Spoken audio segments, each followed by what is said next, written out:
Selamat malam, Mas dan Mbak. Suara saya sudah terdengar belum ya? Sudah, Pak. Oke, Sudah, Pak. mungkin kita bisa mulai aja ya. Jadi kalau saya hitung itu ada sekitar 5 orang yang belum ikut ke web ya. Kemudian ada 1 orang yang belum pernah buka e-learning. Saya kurang tahu itu aktif atau enggak. Jadi ini ada 4 ya, 4 mahasiswa. Untuk yang lain mungkin udah pernah join kemarin ya. Tapi kalau mau join lagi juga nggak apa-apa. Baik, saya mulai. Assalamualaikum warahmatullahi wabarakatuh. Waalaikumsalam Selamat warahmatullahi malam, teman-teman mahasiswa kelas Karil. Hari ini adalah jadwal untuk kita tutorial web ya. Jadi kita tatap muka untuk membahas ya yang perlu kita bahas gitu ya. Jadi kalau teman-teman sudah sempat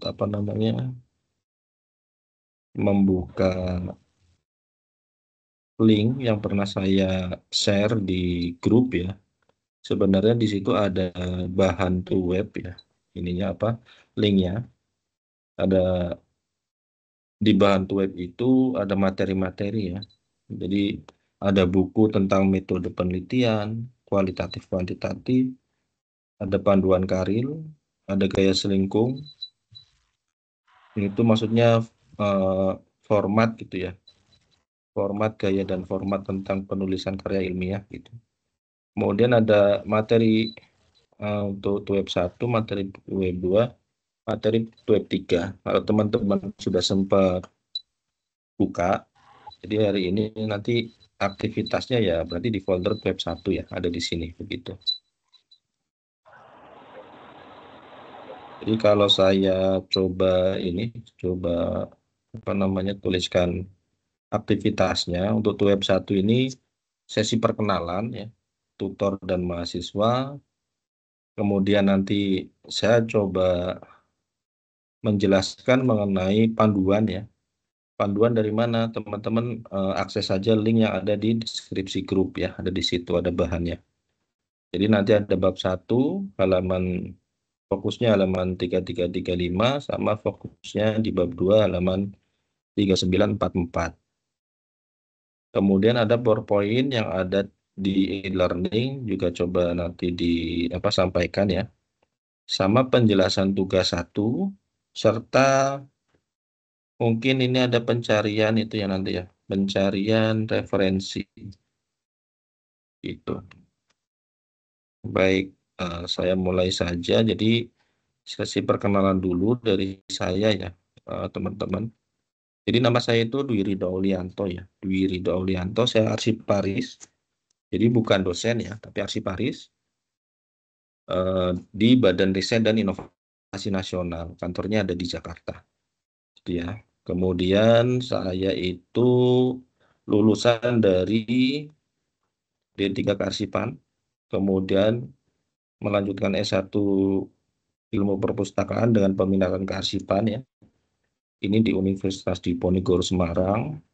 Kemudian setelah menjadi pegawai pegawai negeri ada kesempatan beasiswa lanjut S2 di Pajajaran ya, Bandung. Ini saya ngambil jurusan ilmu komunikasi, peminatannya ilmu informasi dan perpustakaan. Jadi memang fokusnya saya ke kearsipan gitu ya. Sedikit ada ilmu informasi, dokumentasi, dan perpustakaan gitu ya, teman-teman ya. Kemudian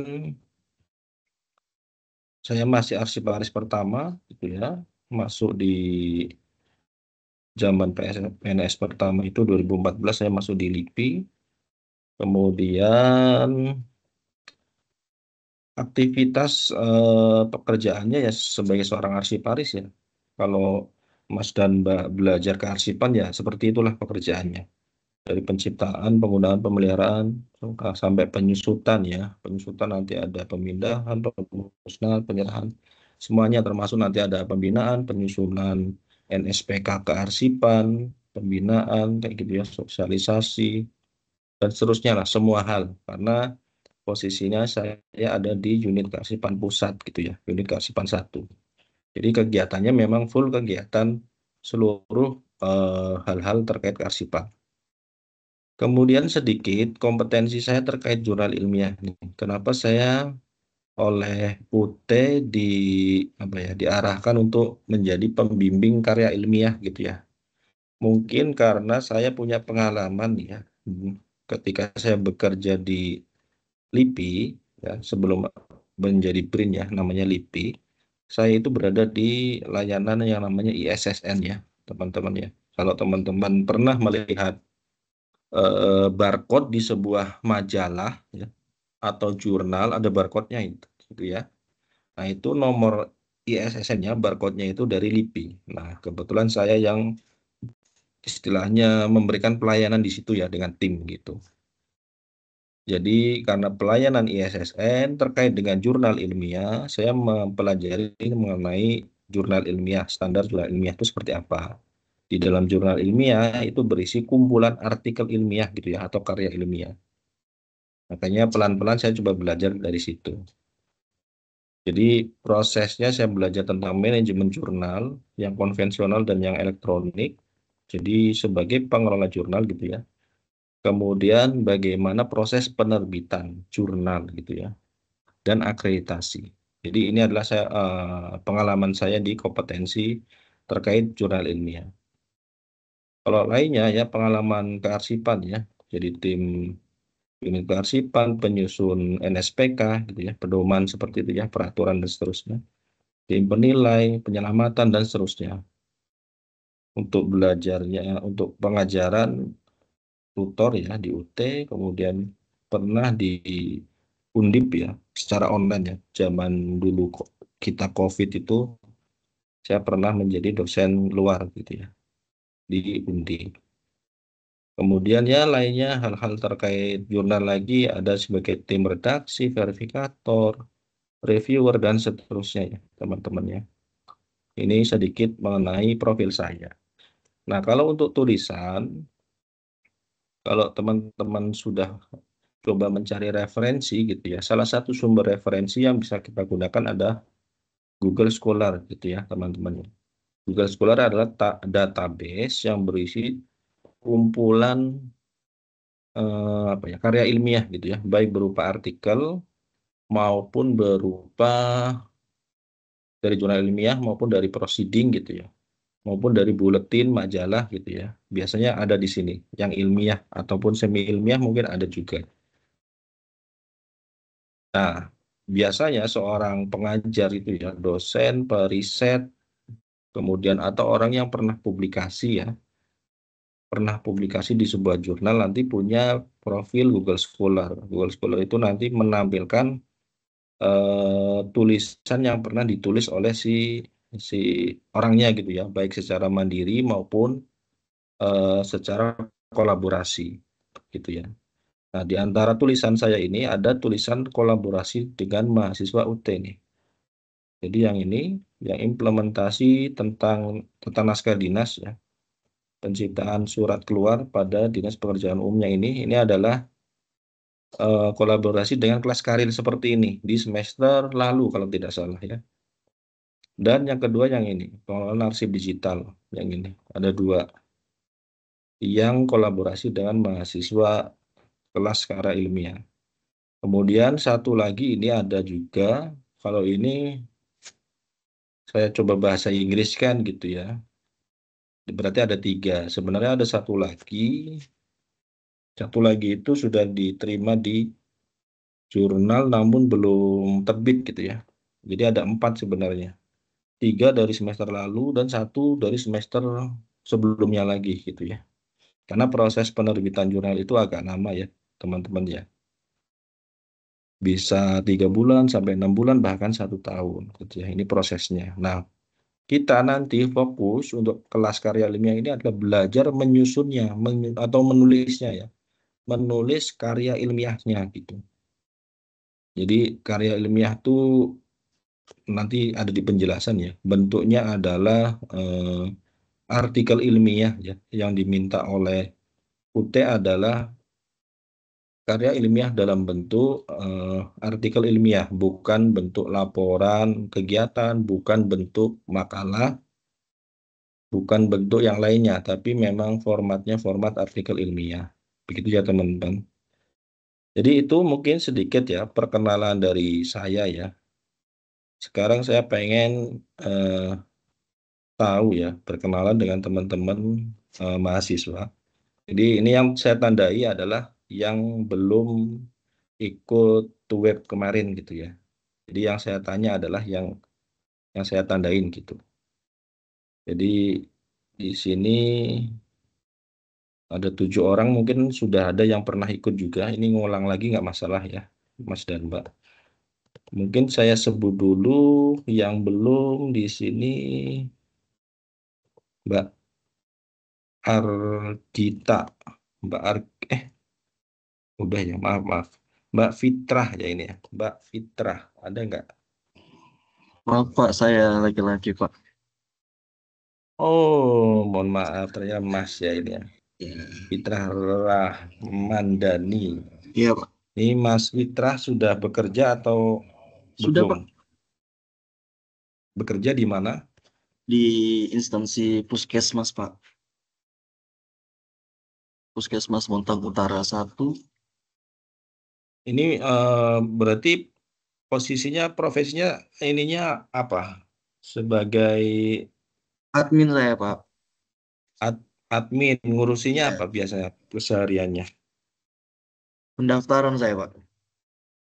Pendaftaran orang sakit gitu ya, orang sakit Iya. daftar gitu ya. Mm-mm. Oh, Pendaftaran pasien Pak. kemudian mm, kalau untuk ini, kalau untuk karya ilmiah ini sudah ada bayangan nggak judul atau topik yang ingin dikaji gitu? Belum ada sih Pak. Belum ada. Iya. Nanti coba cari referensi ya dari Google Scholar ini boleh ya. Google Mm-mm. Scholar diketik di Google aja atau di Connected Paper ya. Kalau masnya Puskesmas.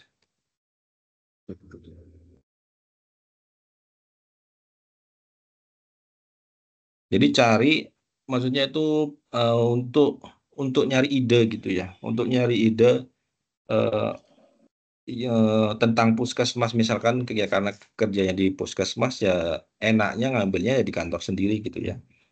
Oh, siap Jadi siap. bisa lewat connected paper, lihat aja beberapa yang sudah pernah menulis ya. Dari situ kira-kira nanti muncul ide apa gitu. Ini ada sebenarnya ya, kalau kalau coba dicari ya.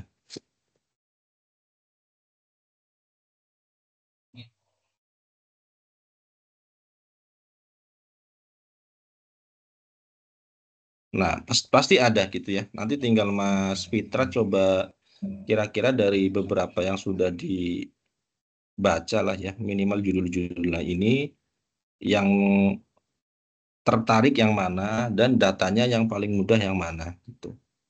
Boleh tentang pengelolaan surat ya atau pengelolaan arsip pendaftaran pasien atau apapun lah namanya itu boleh. Penyimpanannya juga boleh sistem penyimpanan arsip apa sih namanya itu ya, arsip pasien atau apa ya saya kurang tahu itu juga boleh. Jadi kalau blank sama sekali paling enak cari melalui database, kemudian kalau punya ide yaitu tulis dulu idenya gitu ya. Siap Pak. Jadi nanti paling yang perlu diperhatikan, boleh nggak judul sama gitu ya. Judul sama itu sebenarnya judul sama itu nggak masalah karena isinya pasti beda gitu ya. Misalkan ini kan tempatnya di sini ya, itu kan nanti tempatnya pasti beda gitu ya. Nanti isinya pun pasti beda gitu ya. Nggak mungkin sama gitu. Jadi walaupun kita nyontoh judulnya, ya nggak masalah gitu ya. Atau nanti judulnya kita ubah. Kemudian dari yang sudah ada ini nanti dipelajari cara penulisannya gitu. Oh ternyata penulisan untuk coba bisa nggak ya gitu. Untuk manajemen arsip dinamis di puskesmas ini tuh, oh seperti ini cara penyajiannya ya, tulisannya. Nanti tinggal ya apa namanya, dikaitkan dengan kondisi yang ada di kantor, gitu, yang di puskesmas sendiri, gitu. Caranya begitu yang paling mudah. Jadi amati, tiru, modifikasi, istilahnya gitu ya, ATM-nya. Jadi dari yang sudah ada, nanti coba apa ya, dialihkan ke kondisi yang di kantor sendiri. Strukturnya mau model seperti ini ya, pengelolaannya dari penciptaan, penempatan, nah itu kan nanti ya disesuaikan gitu ya. Isinya pasti beda gitu. Tapi strukturnya kalau mau mencontoh itu boleh-boleh aja, tapi isinya pasti beda karena informannya nanti berbeda gitu. Mungkin itu ya untuk Mas Fitrah ya. Siapa?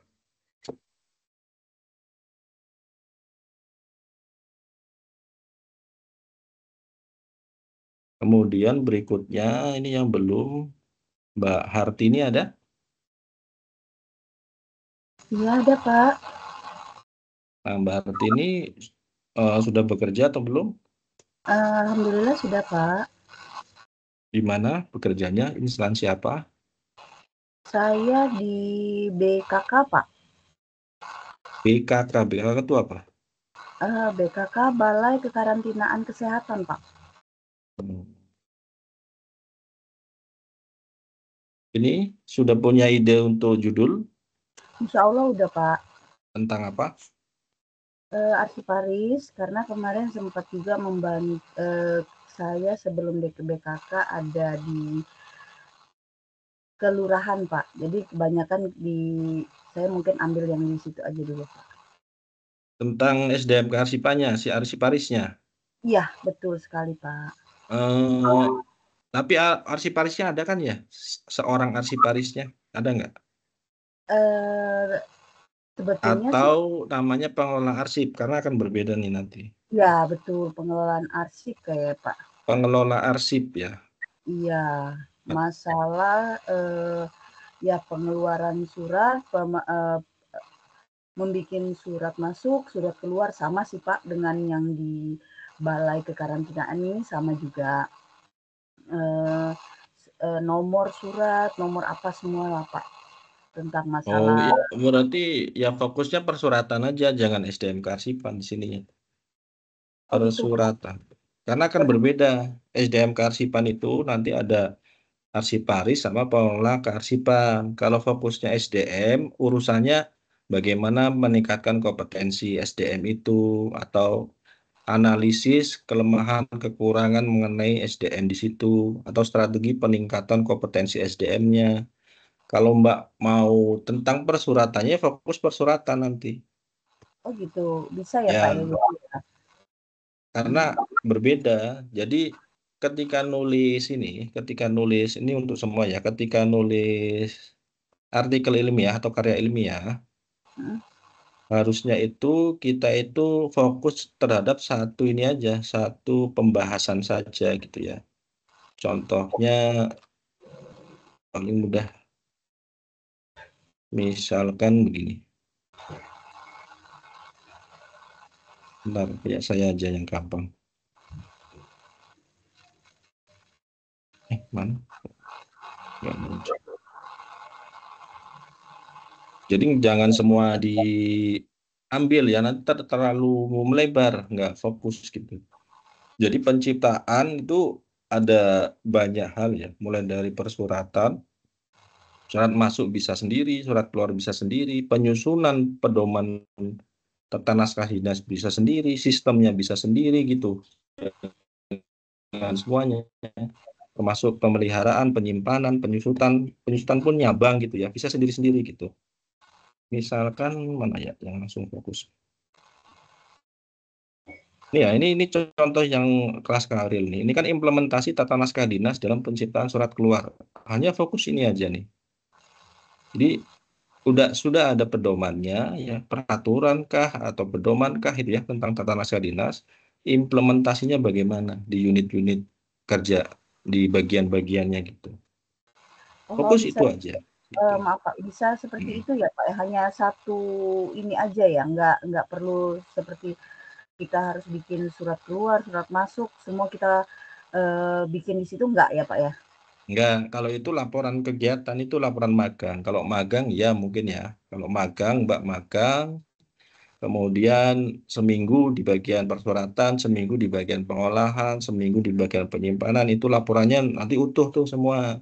Tapi kalau karya ilmiah enggak, Oke, terima kasih gitu Pak. ya. Karya ilmiah fokus saja. Mbak kalau lebih mudah nyari data di persuratan, ya berarti ambil tentang persuratan.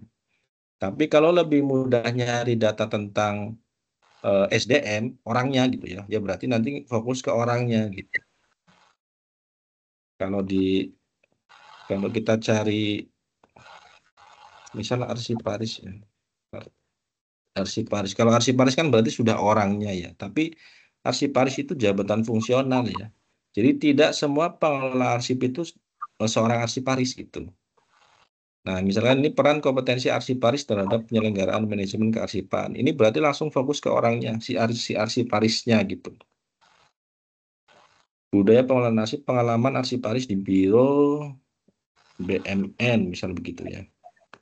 Nah, ini berarti orangnya, menggali informasinya di orangnya gitu ya. Kalau yang persuratan, misalkan surat keluar juga ada, nanti pasti ada. Jadi nanti teman-teman coba cari aja ininya, contoh-contoh yang sudah ada, kemudian kira-kira lebih tertarik yang mana, gitu ya.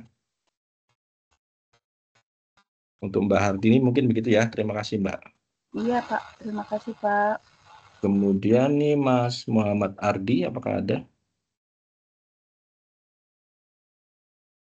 Saya kalau share screen begini nggak bisa melihat ininya soalnya. Saya harus kembali dulu nih ke sini. Muhammad tadi nggak ada ya. Kemudian satu lagi tadi Mbak Nafira, Mbak Nafira. Iya, selamat malam, Pak. Mbak Nafira sudah bekerja atau belum? Sudah Di mana? di retail sih, Pak, di PT Fast Retailing Indonesia. PT Fast Retailing Indonesia. Fast Retailing. Saya kurang.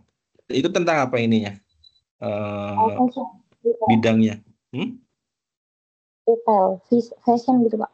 Retail. Iya, betul. Oh, kalau untuk ininya judul kajiannya sudah kebayang ngambil apa? Sudah, Pak. Kebetulan saya juga udah buat judul. Untuk judulnya sendiri, persepsi pemustaka terhadap layanan sirkulasi di Dinas Kearsipan dan Perpustakaan. Coba ulangi. Suaranya agak ini.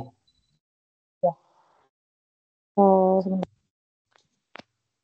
Untuk judulnya sendiri, itu saya udah buat persepsi pemustaka terhadap layanan sirkulasi di Dinas Kearsipan dan Perpustakaan. Oh, berarti Mbak ini dari ilmu perpus ya ininya?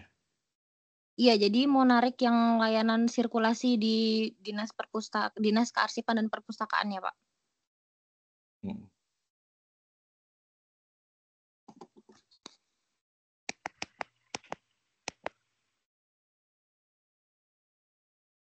Tapi jurusan Mbak kearsipan? Arsipan. Ini nanti saya tanyakan deh ya.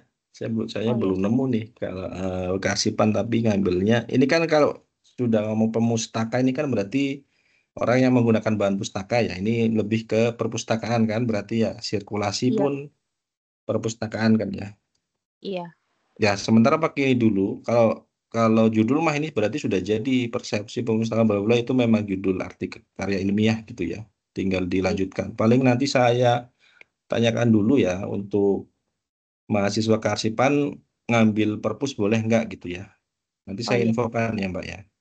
Baik Pak, terima kasih. Oke, paling nanti cadangan ya ngambil yang kearsipan ya. Ini untuk cadangan aja, saya belum nanya soalnya. Nanti saya tanyakan dulu.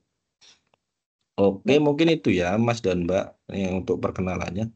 Yang lainnya ini Mas Alfonsius sama Muhammad Ardi, ada nggak ya di sini? Sepertinya nggak ada ya. Jadi saya lewatkan. Setelah perkenalan, saya akan bahas ke panduan bab 1 ya. Teman-teman tadi ya, sekali lagi bisa download di bahan web. Link ada di grup, saya udah share ya. Di deskripsi kayaknya juga ada. Web 1, maaf, di luar ya. Bukan di web 1, tapi di luar itu ada pedoman ini ya. Panduan. Ada panduan. Kemudian di halaman 33 ininya. Halamannya 33. Jadi konsep dan etika penulisan karya ilmiah.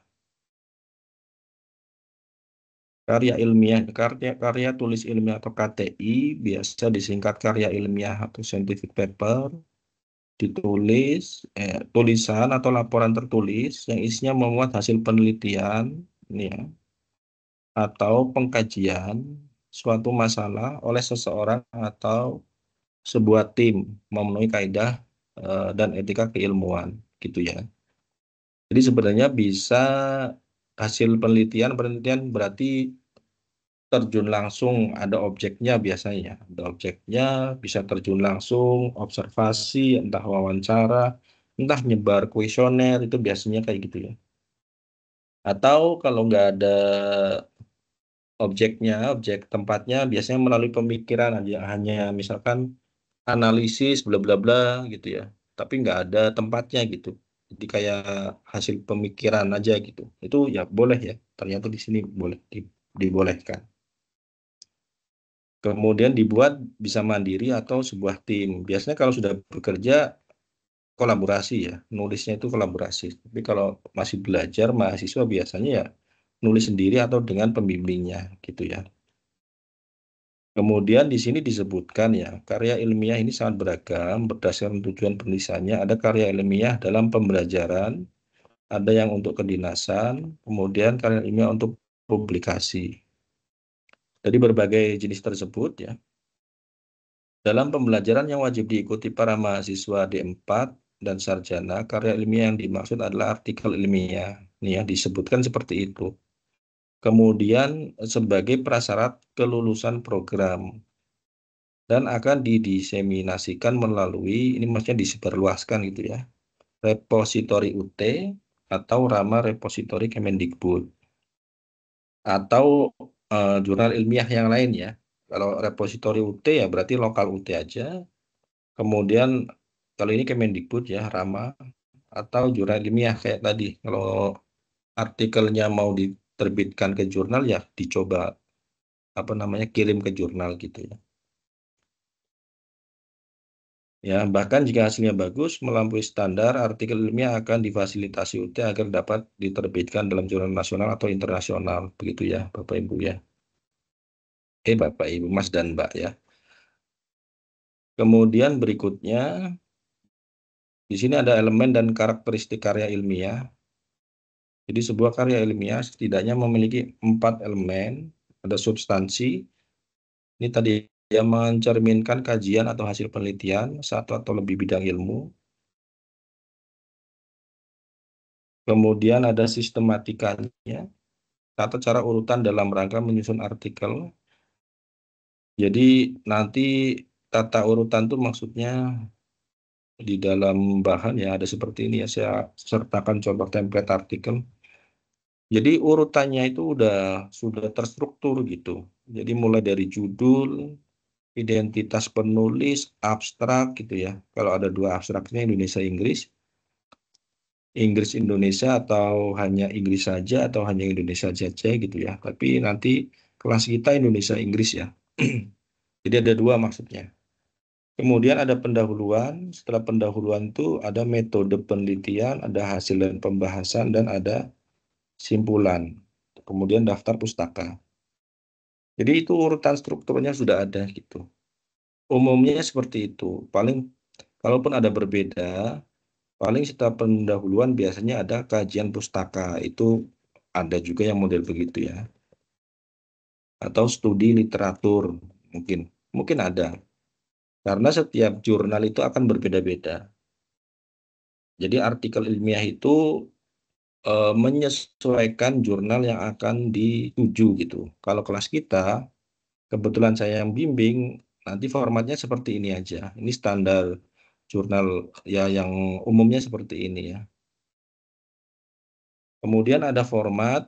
Format ini tampilan bentuk, ukuran kertas, lebar margin, penempatan bagian tercetak, huruf, dan seterusnya ya. Jadi ini pun sudah saya buatkan template, jadi teman-teman pakai ini aja gitu.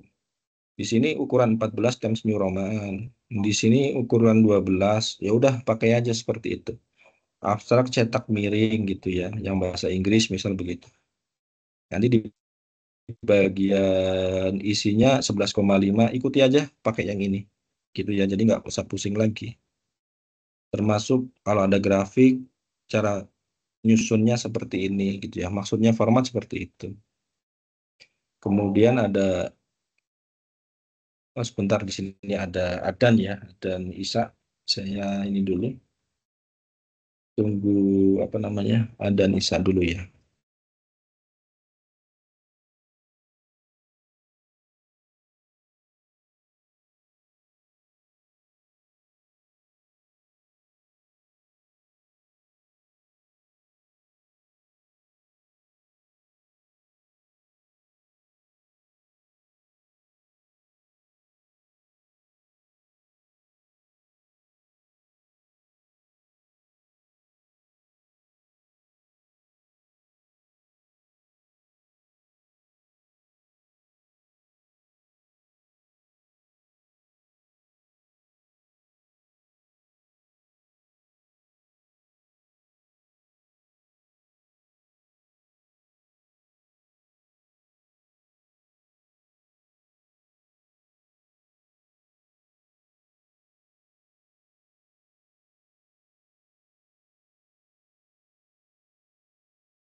Oke, kita lanjutkan ya, Mas dan Mbak. Jadi tadi sampai di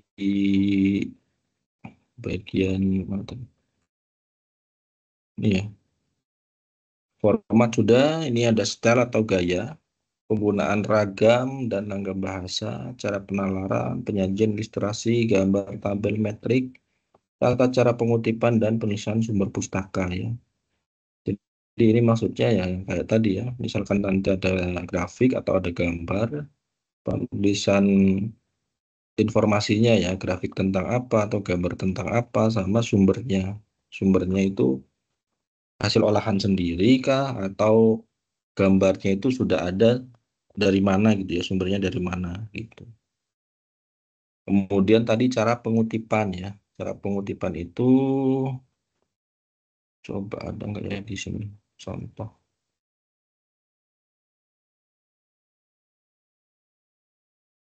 Nah, seperti ini ya, maksudnya pengutipan tuh. Ini penelitian terdahulu Muhammad 2020. Ini berarti penulisnya mengutip tulisan Muhammad di tahun 2020. Ini tentang deskripsinya berarti ya, seperti ini. Ini cara pengutipan gitu ya. Kemudian nanti ada penulisan daftar pustakanya. Daftar pustaka di bagian terakhir ya. Nanti bagaimana sih cara penulisan daftar pustakanya gitu ya. Nah, daftar pustaka nggak boleh seperti ini ya, model garis kayak gini. Enggak ya. Terus nanti ada aturannya yang kita pakai dan harus seragam penulisannya, entah nanti apa namanya, nama belakang, singkatan dan seterusnya ya, termasuk kurung buka, kurung tutupnya. Ini kan nggak seragam. Jadi kalau ini untuk pembelajaran ya buat teman-teman, ini yang belum rapi aja bisa lolos jurnal gitu. Apalagi yang sudah rapi gitu ya. Ini kan kalau kita lihat nggak rapi ya. Cara penulisan ininya nggak standar gitu, penulisan daftar pustakanya. Bahkan ada yang model seperti ini pun kurang rapi lah gitu ya istilahnya. Tapi lolos ternyata di jurnal gitu. Jadi Mas dan Mbak jangan terbebani nulis karya ilmiah itu kayak apa sih gitu ya, jangan. Karena template sudah ada, tinggal diikuti aja nanti gitu ya. Sudah saya buatkan ininya, maksudnya apa ya, poin-poinnya, jadi nggak usah bingung nanti. Nah itu tadi ada 4 hal, kemudian karakteristik karya ilmiah, struktur penyajian, bagian pendahuluan, pembahasan, penutup, ini mah sudah tahu lah ya. Sikapnya harus objektif. Objektif itu ya berarti apa adanya, jangan berdasarkan persepsi kita. Jadi biasanya nanti kan ada metode penelitiannya ya. Metodenya yang paling populer kan kualitatif, kuantitatif itu ya. Kualitatif itu berarti nanti wawancara, biasanya begitu. Wawancara berarti namanya informan gitu ya. Nah, informan ya berarti sumber informasinya dari orang itu gitu ya. Kemudian kalau yang kuantitatif biasanya responden lebih banyak biasanya ya ininya ya. Apa namanya? Orangnya lebih banyak. Responden itu namanya responden kuantitatif, biasanya menyebar kuesioner, diolah dulu gitu ya dengan rumus-rumus tertentu gitu. Kalau yang kualitatif biasanya mengalir, jadi nggak baku, ada berapa sub bahasan gitu ya. Tapi kalau yang kuantitatif biasanya karena ada variabelnya, berarti bahasanya itu sudah pasti ada, misalkan ada 4 poin ya udah, berarti 4 poin itu yang dibahas. Tapi kalau kualitatif bebas gitu ya, misalnya 2 poin, 3 poin, 4 poin tergantung nanti data temuan ketika kita mengumpulkan datanya gitu. Kemudian ada bahasa ya. Kalau bahasa nanti kita pakai bahasa Indonesia sesuai KBBI aja gitu. Kemudian prinsip penulisan karya ilmiah ringkas, pada, jelas, informatif gitu ya. Kemudian impersonal, gunakan peneliti sebagai kata ganti saya. Lugas, menarik, tidak multitafsir. Kalau mau ini tadi ya, kalau mau menyebut kata saya ya, kalau di UT ini pakainya peneliti. Tapi biasanya kalau saya nulis secara pribadi, saya nggak pernah menulis model seperti ini ya. Biasanya kalimatnya saya rubah menjadi pasif. Jadi nggak ada yang model subjek gitu ya. Kalau ini kan ada subjek. Tapi misalkan nanti teman-teman nulis ada kata saya ya, tinggal diganti kata peneliti gitu ya. Itu boleh. Memiliki kebaruan, informasi, ide, temuan, hasil, dapat disebarluaskan menggunakan penalaran induktif berdasarkan pengamatan yang spesifik dan seterusnya ya. Nah, berikutnya saya lari ke halaman apa tadi ya? 39. Ini halaman 38, nah 39 ya, ada di bab 2. Jadi ada struktur, format, dan sistematika artikel ilmiah nih. Jadi ada pendahuluan, ya, menggambarkan latar belakang, ininya begitu ya. Ada latar belakang, ada tujuan, ada permasalahan, ada di situ. Kemudian ada bagian isi, ada penutup. Tapi formatnya akan berbeda gitu ya. Ini kan hanya struktur penyajiannya ya. Nah, untuk sistematika penulisan, nanti model seperti ini, Mas dan Mbak nggak usah bingung, sudah ada ya. Sistematika penulisannya, modelnya ini. Nah, paling ini ketentuan nih. Ini ketentuan yang diwajibkan ya oleh UT ya. Berarti ini standar minimal. Standar minimal yang harus dipenuhi. Paling yang perlu diperhatikan kalau jenis huruf, ukuran dan seterusnya ini sudah ada pakai format yang saya berikan aja ini nanti. Paling yang diperhatikan yang ini nih, jumlah halaman ini ya paling ya.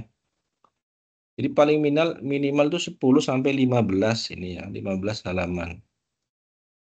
Di luar cover dan daftar pustaka. Kita nggak usah pakai cover ya. Jadi nggak ada covernya. Paling ada daftar pustaka. Jadi minimal ada 10. Kemudian kalau ada daftar pustakanya 1 ya 11 gitu ya. 11 halaman aja cukup gitu ya.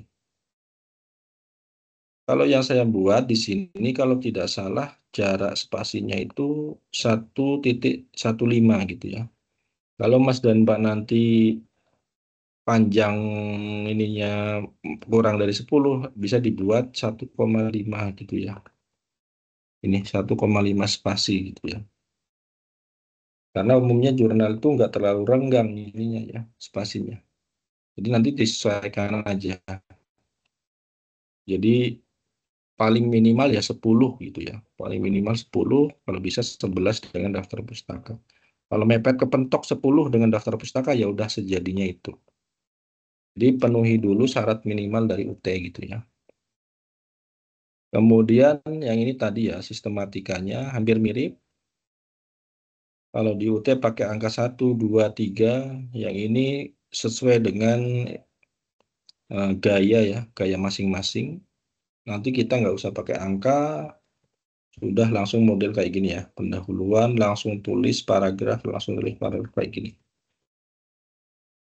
Pendahuluan, oke, kemudian ada metode, hasil, simpulan, daftar pustaka. Seperti itu ya. Judul, paling yang perlu diperhatikan ketika judul itu, judul jangan terlalu panjang. Ternyata di sini ada batas maksimal ya, 20 kata. Biasanya kalau jurnal ilmiah itu hanya 16 ya, maksimal 16 kata. Kalau di sini 20 kata.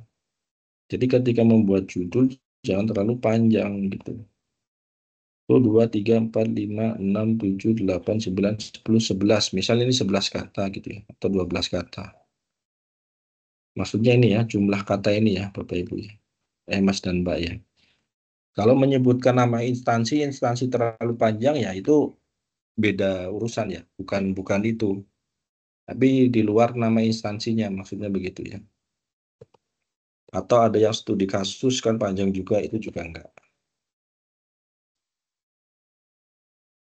Kemudian ketentuan penulisan ini juga nanti enggak perlu diperhatikan karena sudah ada template-nya. Kita ikuti template. Untuk penulis ya berarti nama Mas dan Mbak gitu ya. Kemudian ada nama program studi, fakultas, perguruan tinggi gitu ya. Boleh mencantumkan nama saya, boleh enggak ya. Kalau mencantumkan nama saya paling nanti saya bantu untuk ya itulah biar enggak terlalu inilah. Biar memenuhi standar minimal intinya begitu ya.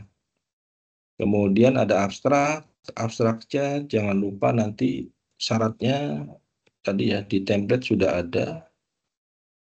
Di sini misalkan ada nggak ya saya tulisnya? Oh nggak, saya tulis minimal ininya. Berarti maksimal katanya hanya 200 kata gitu ya.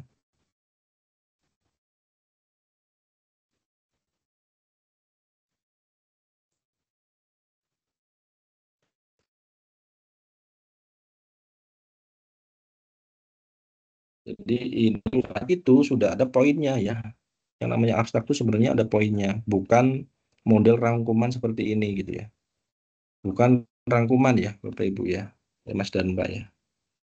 Tapi memang sudah ada poin-poinnya, poin latar belakang, poin tujuan, poin metode, poin ini metode nanti ada teknik pengumpulan data misalnya gitu ya. Dan poin hasil. Bahkan ada implikasi hasil penelitian kalau perlu satu lagi. Jadi ada poin itu sebenarnya di abstrak. Abstrak itu bukan rangkuman ya, bukan rangkuman sekian halaman itu dirangkum, bukan. Tapi nulis abstrak itu sudah ada poin-poin seperti ini ya. Jadi nanti lebih mudah gitu ya. Abstraknya nanti 2, bahasa Indonesia dan bahasa Inggris. Kenapa saya nambahkan bahasa Inggris? Ini untuk nambah jumlah kata aja gitu, atau jumlah halaman. Kalau ada bahasa Inggrisnya setidaknya ada setengah halaman gitu ya. Nambah gitu maksud saya. Karena tadi syarat minimalnya ada 10 halaman gitu ya. Kemudian ada keyword atau kata kunci minimal 3-5 kata.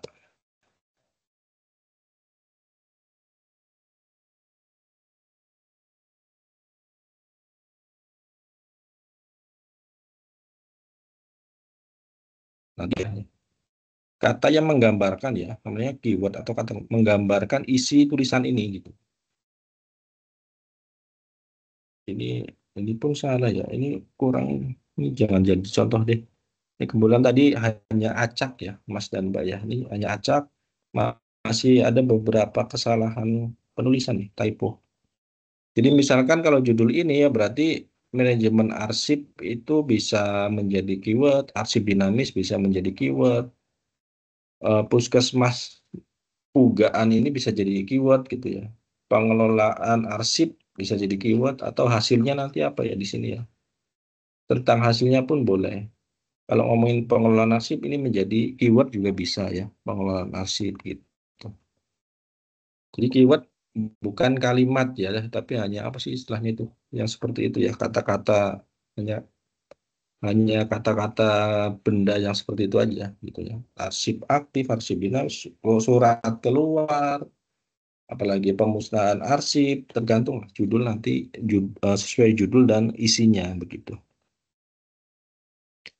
Ini tadi abstrak, paling yang dicermati jumlah kata dan keyword gitu ya. Kemudian bagian pendahuluan, ini nanti titik beratnya ada latar belakang, ada rumusan masalah, ada tujuan. Tapi penulisannya bukan pakai A, B, C, D begitu ya. Bukan pakai A, B, C, D. Jadi langsung langsung apa ya? Langsung dituliskan gitu. Bentar. Kalau nulisnya A, B, C, D itu berarti seperti laporan kegiatan atau laporan magang gitu ya. Kalau di artikel ilmiah itu, ini contoh ya, contoh artikel yang sudah terbit. Artikel yang sudah terbit tadi ya, ada abstrak. Kalau ini modelnya, ini sekali lagi ya, yang namanya jurnal ilmiah itu punya gaya masing-masing, style masing-masing gitu ya. Stylenya Undip, ini punya jurnal Undip ya. Penulisan abstrak itu pakainya poin-poin seperti ini, pointer seperti ini ya. Jadi ya ini sudah jelas, latar belakangnya ada, objektifnya ada, metodenya ada, hasilnya ada gitu ya, simpulannya ada begitu. Nah, pendahuluan tuh modelnya langsung menuliskan gitu ya, langsung menuliskan. Semua itu paragraf isinya dan ada kutipan-kutipan gitu ya. Ini menuliskan seperti itu semua. Bukan A, B, C, D gitu ya Mas dan Pak ya. bukan kayak laporan, bukan, tapi semuanya bentuknya paragraf.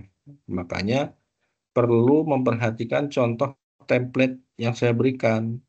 Di sini memang langsung paragraf gitu ya.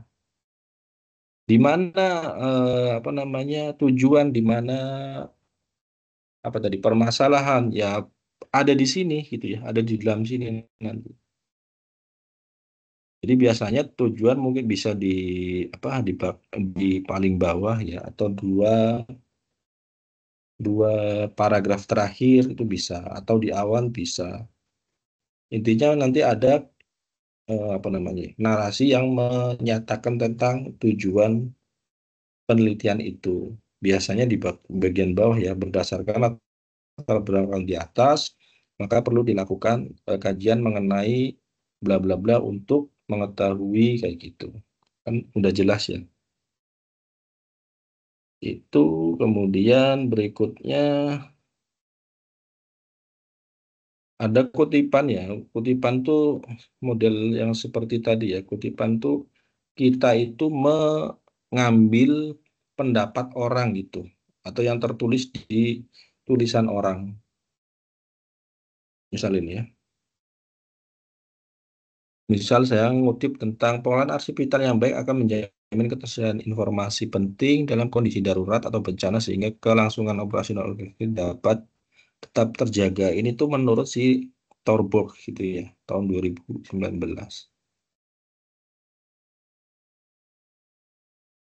Yang ini ya, Torborg 2019 ini. Jadi penulisannya modelnya seperti ini ya. Ini daftar pustakanya itu cara penulisannya standar gitu. Sama semua begitu ya, termasuk pengutipan. Jadi seluruh informasi atau apa ya, kalimat kata yang Mas dan Mbak nanti tulis, misalkan itu ngutip ya, ngutip itu ciri-cirinya ada nama orang dan tahunnya kayak gini ya. Harus ditulis di daftar pustaka sumbernya. Kadang tuh kita terlupa, kita misalkan membaca tulisan orang, kemudian copy paste gitu dari sini gitu ya. Copy paste dari sini ternyata apa namanya ada kutipan orang tapi kita nggak nuliskan di bagian bawah gitu di daftar pustaka. Nah itu kurang kurang tepat gitu ya. Jadi nanti perlu diperhatikan sumber kutipan yang dipakai, cara penulisan daftar pustakanya gitu ya teman-teman ya. Dan nanti banyak menggunakan kutipan itu ya biasanya di latar belakang, di pendahuluan kayak gini ya. Di sini di template saya tuliskan ada 3 atau 4 penelitian terdahulu. Ini berarti isinya kutipan. Ya, sudah sangat jelas ini pasti ada kutipan tentang penelitian terdahulu. Kalau Mas dan Mbak nyusun paragrafnya, ngarang sendiri nggak bisa, baca tulisan orang, kemudian ternyata latar belakangnya mirip, itu boleh dikutip. Misal saya nulis apa namanya salah satu kalimat yang saya kutip dari tulisan saya yang lain gitu ya. Di tahun 2022 saya pernah nulis tentang strategi fungsi kearsipan terhadap apa ya penggabungan lembaga kalau nggak salah gitu ya. Intinya itu. Nah ternyata di sini saya kutip tuh salah satu langkah strategis unit kearsipan dalam memutuskan tertib penyelenggaraan kearsipan yaitu melaksanakan pengolahan arsip dinamis. Ini kalimat ini ada di tulisan saya 2022. Mungkin dengan narasi yang berbeda ya, nggak persis seperti ini gitu, tapi bisa saya kutip. Jadi kita nulis, kemudian kita cari dukungan pernyataan dari tulisan orang lain. Itu namanya ngutip ya, Bapak Ibu ya, Mas dan Mbak ya. Biasanya banyak nanti kutipan-kutipan karena kita butuh yaitu dukungan orang gitu loh. Pasti banyak gitu, pasti banyak. Di metode pun sama. Nanti metode manfaatkan apa namanya penulisan kutipan tuh di pendahuluan, di metode gitu ya. Di pembahasan biasanya kan hasil penelitiannya atau kajiannya ya ini biasanya menampilkan seluruh hasil ininya, hasil kajiannya gitu ya. Kalau pakai kuantitatif, ini saya pakai kuantitatif kebetulan, pakai responden, diolah pakai aplikasi, muncul, ya ini tinggal ditulis ya hasil-hasilnya. Kemudian hasil ini kalau bisa terkait dengan penelitian orang lain, bisa juga dituliskan. Selaras dengan penelitian Bapak A di tahun sekian, gitu juga boleh. Nah, di kesimpulan atau di simpulan biasanya tidak ada kutipan-kutipan lagi kalau di bagian simpulan ya. Simpulan itu biasanya hanya sedikit, satu paragraf atau dua paragraf, dan tidak ada kutipan di sini ya. Kutipan itu nggak ada. Dimanfaatkan penulisan kutipan di pendahuluan, metode, dua aja itu cukup ya. Pembahasan kalau ada pun boleh. Kenapa saya tekankan itu? Karena nanti di penilaian ya, penilaian akhir itu ada tentang penulisan sumber pustaka dan daftar pustaka. Termasuk nanti di tugas 1 kan ada ya, sudah ada ya. Mencari 5 buku, 5 artikel kayak gitu. Nah, itu adalah salah satu sumbernya. Sumber apa namanya? Sumber pustakanya gitu ya, Mas dan Mbak ya. Mana tadi? Ini metode, sebenarnya ini nanti akan saya jelaskan berikutnya ya, tapi nggak apa-apa ya. Metode nanti dijelaskan menggunakan metodenya apa, kemudian teknik pengumpulan datanya seperti apa, teknik analisis datanya seperti apa.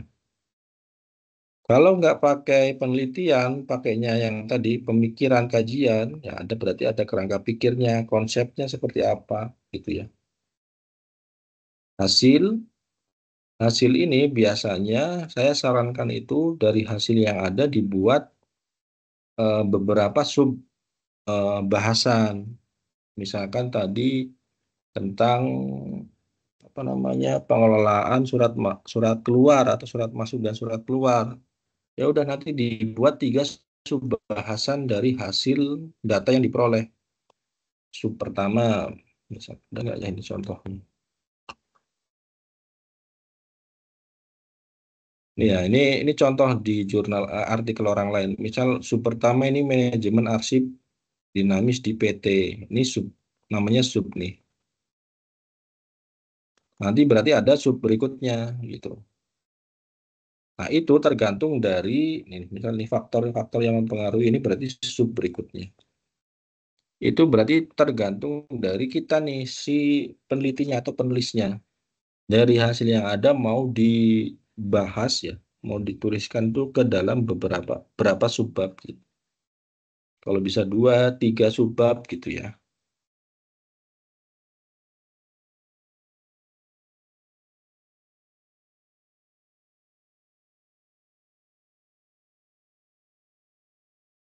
Saya cek yang punya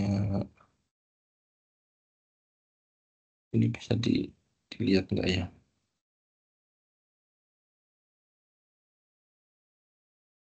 Biasanya ada paling 3 ya, 3 subbahasan gitu. Kalau 3 subbahasan masing-masing sub itu ada 2 halaman aja udah 6 halaman sebenarnya. Jadi metode 1 halaman, terus pendahuluan 2 halaman, bisa diprediksi sebenarnya ya jumlah halamannya itu ada berapa. Nah ini contoh yang ini berarti kakak kelas kalian nih berarti semester lalu soalnya. Coba saya cek dulu. Ini pun tulisannya sebenarnya sederhana ya tentang pengelolaan arsip aja nih. Pengelolaan arsip digital. Ntar bisa ini nggak dibuka. Saya ingin menampilkan ininya aja apa contoh subbahasan. Nah, coba ini ada nggak? Ini pakai 1 spasi ini kalau nggak salah, mepet-mepet tuh. Dan ini hanya 6 ini ya ternyata ya, 6 halaman. Setelah muat di artikel jurnal ilmiah ternyata hanya 6 halaman. Padahal konsepnya mungkin sekitar 10 halaman ini. Nah, ini maksudnya ya, yang namanya tadi ya, subbahasan tadi, mana nih hasil dan pembahasan. Misalkan ada narasi pengantarnya ya silahkan ini ya, ada narasinya. Kemudian ada, nah ini pencatatan surat masuk misal begitu ya, ada bla bla bla. Pengendalian, pendistribusian, ini berarti proses apa namanya pengelolaan surat ini, persuratan, pengendalian kayak gitu ya. Penyimpanan surat, karena ini fokusnya persuratan berarti. Penemuan kayak gini lah kurang lebih. Ada sub-sub kayak gininya maksud saya. Itu bebas, terserah kita karena kita yang punya data ininya ya, data penelitiannya. Kalau modelnya kuantitatif tadi ya berbeda ya. Kalau kualitatif tadi bebas ya. Kalau kuantitatif karena kita sudah punya, kalau kuantitatif itu punya hipotesis ya namanya ya. Nih hipotesis kayak gini. Ada 4 hal ya, minimal banget ada 4 hal ini harus diurai gitu. Selain ini ada apa namanya uji-ujinya kalau pakai kuantitatif ya. Uji ininya disampaikan hasilnya kayak gitu dulu. Baru masuk ke tadi hipotesis 1 mengenai pengaruh ini terhadap ini. Nanti lagi pengaruh ini terhadap ini gitu. Kayak gitu ya caranya ya Mas dan Mbak ya. Kemudian terakhir di sini ada simpulannya. Simpulan bukan ringkasan uraian, melainkan bersumber dan disarikan dari temuan yang konkret terdapat dalam uraian pada bagian hasil pembahasan sebelumnya. Jangan mengambil simpulan yang tidak pernah dibahas sebelumnya. Nah, ini sangat sering nih ditulis nih. Dari latar belakang ya, pendahuluan, metode pembahasan, nggak pernah bahas tentang pemusnahan misalnya ya. Tadi urusannya persuratan, tahu-tahu di kesimpulan maka diperlukan pemusnahan arsip. Nah, itu nggak nyambung begitu ya, Mas dan Mbak ya. Karena nggak ada kaitannya.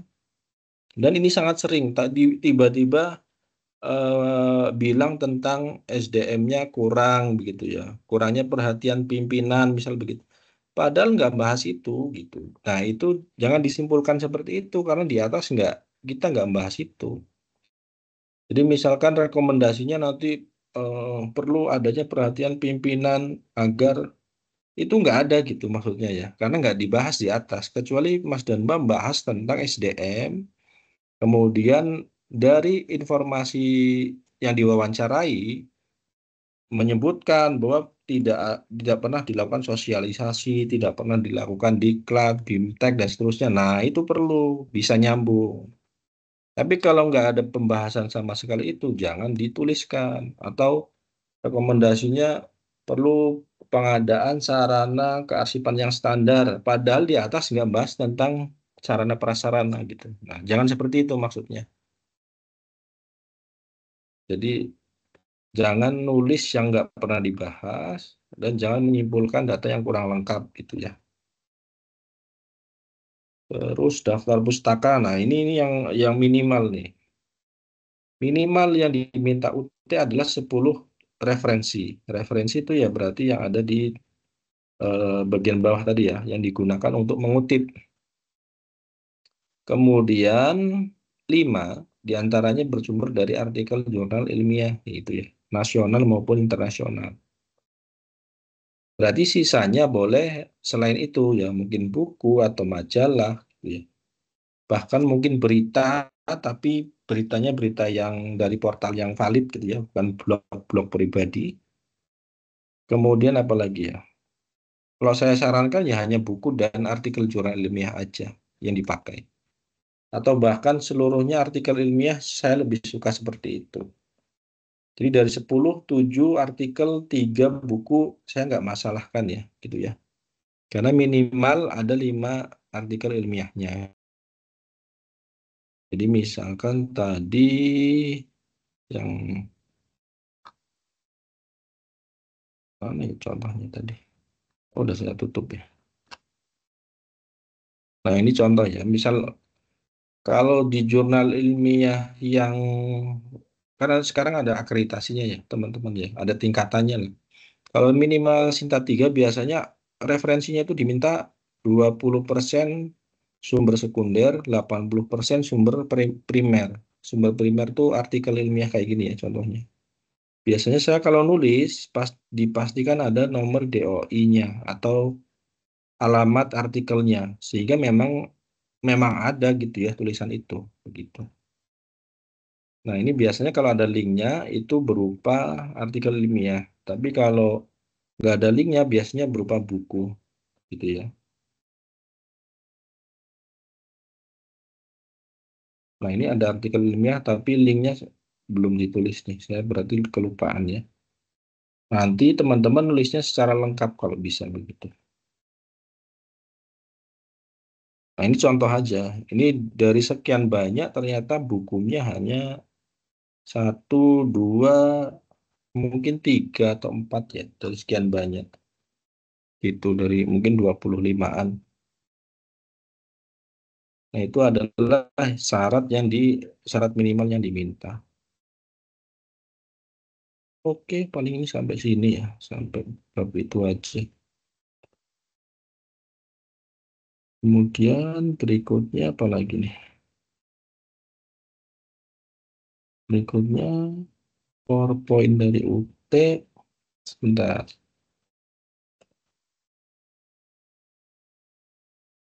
Ini paling ya. Untuk yang PowerPoint dari UT nih, yang perlu saya sampaikan, kelas ini tidak ada bobot SKS gitu ya. Tapi di sini status kelulusan mata kuliah Karil adalah lulus, kemudian menjadi prasyarat kelulusan bagi mahasiswa ini ya kalau nggak salah ya. Dengan skor kelulusan minimal 75. Jadi minimal nilainya 75 ya, Mas dan Mbak ya.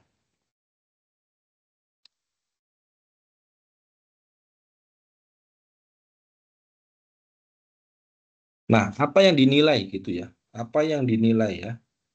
Yang dinilai nanti ada di tugas 4 ya. Yang dinilai itu seperti ini. Tata tulis ukuran kertas, tipografi, kerapian, tata letak, jumlah halaman. Itu ada poin-poinnya. Paling tinggi 5, paling kecil 1. Penggunaan bahasa Indonesia yang baik dan benar. Pastikan nggak ada typo ya, atau kesalahan ketik. Kreatif, inovatif, bermanfaat bagi masyarakat. Keaslian gagasan. Kejelasan pengungkapan ide, sistematika pengungkapan ide. Kesesuaian judul dengan tema, topik yang dipilih, serta isi. Kadang memang ada isi yang nggak pas. Kebaruan topik, kesesuaian informasi, keakuratan, kemampuan. Nah, ini banyak banget ya, Mas dan Mbak. Nah, yang tadi, yang daftar pustaka, sumber kutipan ada di sini ya. Jadi pasti akan saya cek itu. Ini maksimal 3 sama maksimal 2. Berarti ada 5 poin. Untuk penulisan sumber pustaka dan penulisan daftar pustakanya. Ketika ada yang di bawah 3 berarti nggak pas gitulah intinya.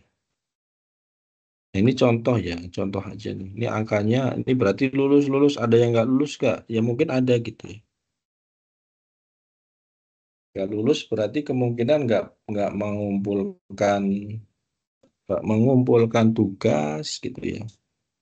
Nggak hadir atau nggak mengumpulkan tugas, sampai tugas 4-nya nggak ada, atau angka similarity-nya terlalu tinggi, apalagi ya, atau isi tulisannya nggak memenuhi, misalkan hanya 5 halaman, padahal diminta 10, kemudian cara nulisnya asal copy paste, nggak diedit, nggak di apapun, nah itu pasti nanti jadi catatan, gitu ya. Ada nggak yang nggak pernah lulus gitu? Ada yang nggak pernah, ada yang pernah nggak lulus gitu ya? Ada gitu ya. Kelas saya ada, tapi yang kelas kemarin kayaknya nggak ada. Sebentar, saya tunjukkan ini aja. Saya tunjukkan angka similarity.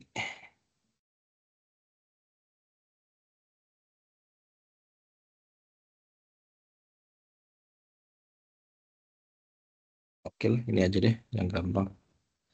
Jadi similarity nanti ada 2. Saya tampilkan 2 aja deh. Saya tampilkan 2. Satu lagi.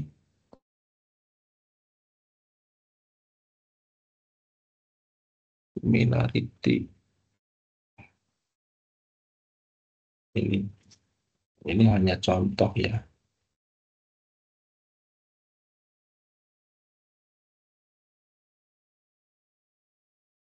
Jadi UT pernah pakai yang namanya Turnitin ya untuk mengecek similarity. Hasil Turnitin adalah seperti ini ya, yang tampilan pertama ini. Jadi nanti akan menunjukkan mana-mana yang terdeteksi similarity, mirip banget dengan tulisan yang lain. Jadi kalau orang bilang itu plagiat gitu ya, karena copy paste, karena sama persis kalimat katanya gitu. Karena sama persis, makanya terdeteksi similarity kayak gitu ya. Nah, biasanya ada warna-warna gitu ya. Ini contoh aja. Ini mahasiswanya masih terdeteksi, setelah itu kalau tidak salah sih karena sudah diperbaiki ya. Jadi nanti di bawah maksimal itu 30. Ini contoh-contoh aja ya, kalau seperti ini. Ketika ada blok besar seperti ini pasti hanya copy paste. Sudah dipastikan gitu ya.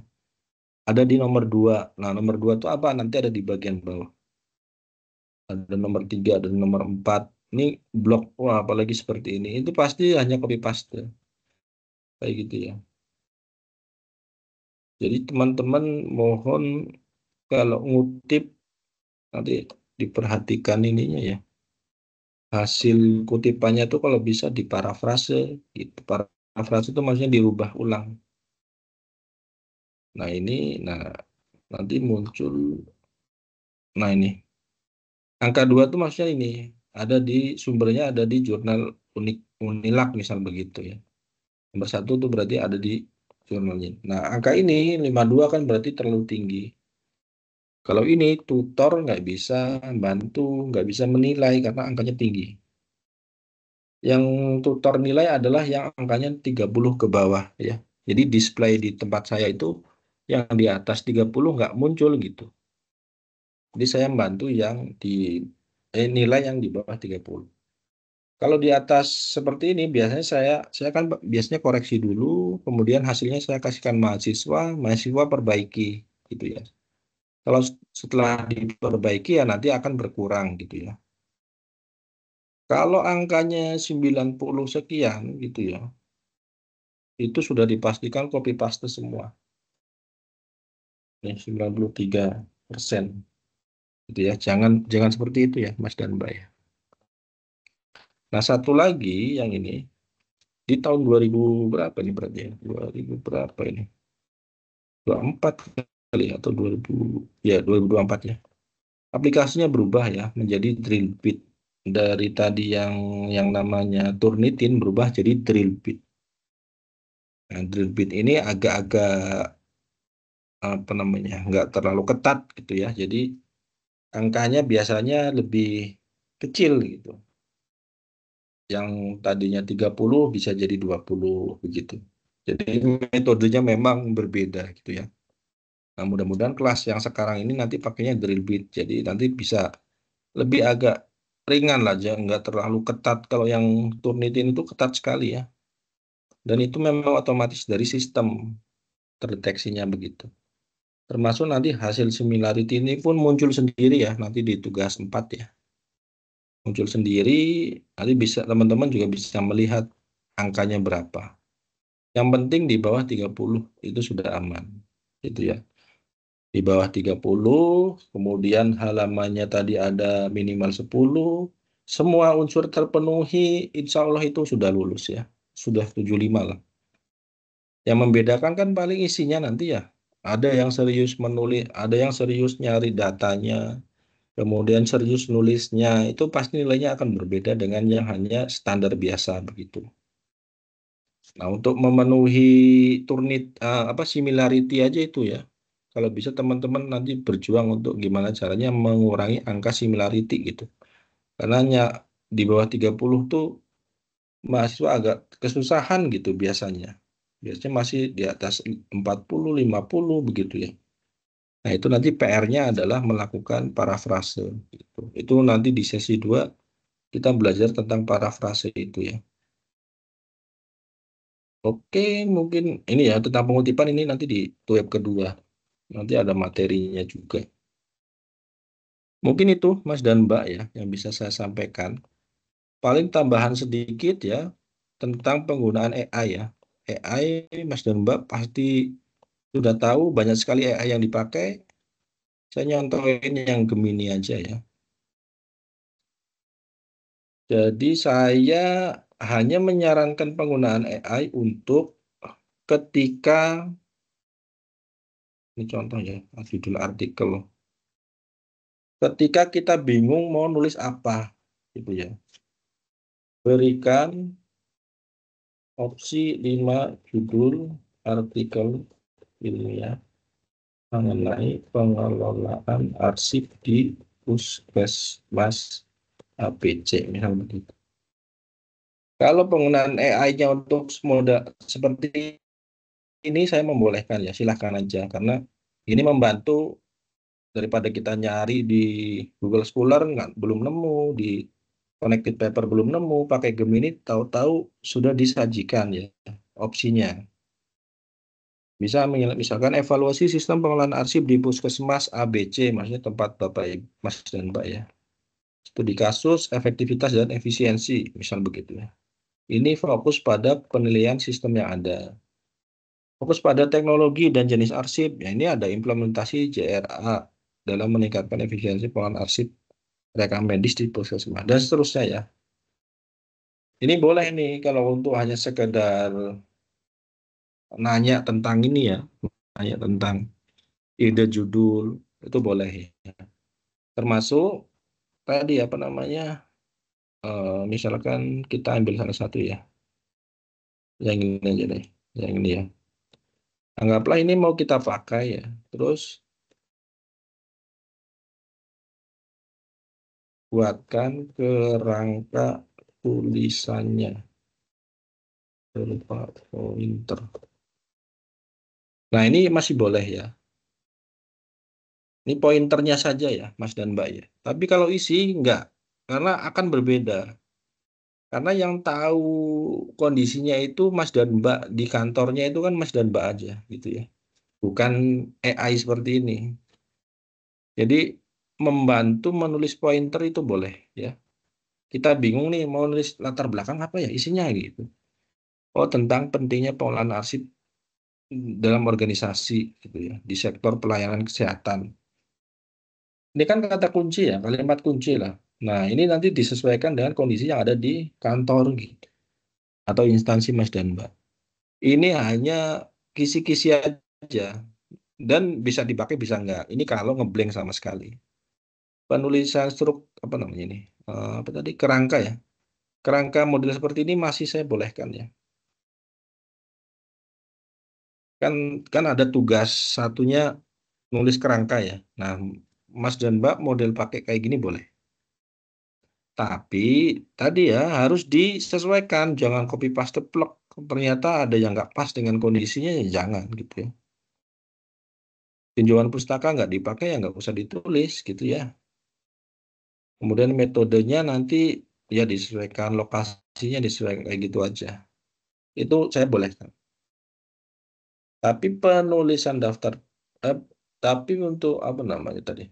Menuliskan ya, menuliskan ininya, menuliskan latar belakang ya, itu saya nggak menyarankan karena pasti berbeda hasilnya dengan kondisi yang ada gitu. Termasuk mencari sumber referensinya. Itu sebaiknya kalau mencari sumber referensi langsung ke database yang memang apa ya ini ya, memang spesialisnya itu ngumpulin tentang artikelnya gitu ya. Ini kan database ya, quality paper tadi, atau Google Scholar ya. Atau Mas dan Mbak lewat Google pun boleh, tapi harus ada sumbernya tadi ya. Sampai ketemu jurnalnya apa gitu. Itu boleh.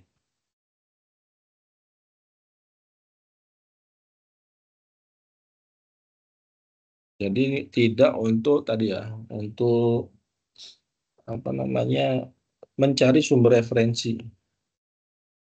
Jadi misalkan tentang surat masuk dan surat keluar, Mas dan Mbak minta bantu di sini, bantu carikan referensi tentang berarti masuk dan keluar. Misal kayak gitu ya. Nah, ini saya nggak sarankan. Karena biasanya yang diberikan itu ya nggak ada, fiktif gitu ya. Kecuali ada linknya bisa diverifikasi, itu boleh. Nih, kalau ada link seperti ini kan ada verifikasinya ya. Kalau ini peraturan pasti ada sini. Tapi yang saya ragukan tuh kalau menuliskan judul buku, judul artikel itu saya ragukan. Karena biasanya nggak valid. Jadi jangan pakai AI untuk cari referensi gitu ya. Kecuali AI yang fungsinya memang untuk itu. Mungkin ada lain lah, ada yang lain gitu ya. Untuk nyari referensi itu silahkan kalau Mas dan Mbak tahu. Tapi tetap kaidah penulisan kutipannya dipenuhi, penulisan daftar pustakanya dipenuhi gitu ya. Misal ini aja deh, contoh. Penulisan AI untuk penggunaan AI untuk ini. Untuk kok nggak bisa di copy?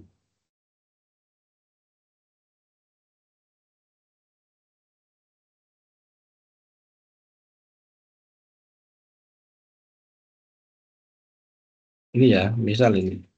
Bantu ubah ke style APA. Nah, ini boleh. Kalau untuk membantu mengubah penulisan daftar pustaka boleh ya.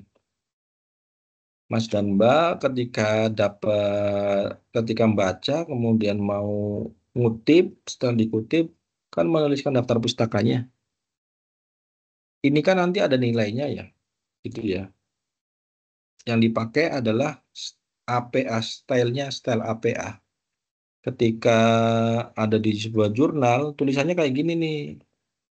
Kok penulisannya kayak gini? Nah, Mas dan Mbak boleh gunakan AI untuk membantu koreksi. Ubah ya. Nah, inilah yang penulisannya benar. Ini nih. Jadi nama belakang, nama depan, nama tengah itu disingkat. Tahun dalam kurung. Judul bukunya itu miring gitu ya. Kemudian ada nama PT-nya. Ya, nama PT-nya ya. Udah. Harusnya mungkin ada Bandungnya ya. Ini berarti ya gayanya seperti ini berarti. Yang benar kayak gini. Yang ini kurang pas gitu. Itu boleh. Jadi kalau untuk merubah atau tadi ya memparafrase tadi ya, saya sempat ini nih. Sempat similarity-nya terdeteksi sangat tinggi gitu. Karena mahasiswa hanya copy paste gitu. Copy paste seperti ini. Nah, kalau Mas dan Mbak ngutip kemudian sudah coba di otak-atik kalimatnya susah, ini bisa bantu parafrase.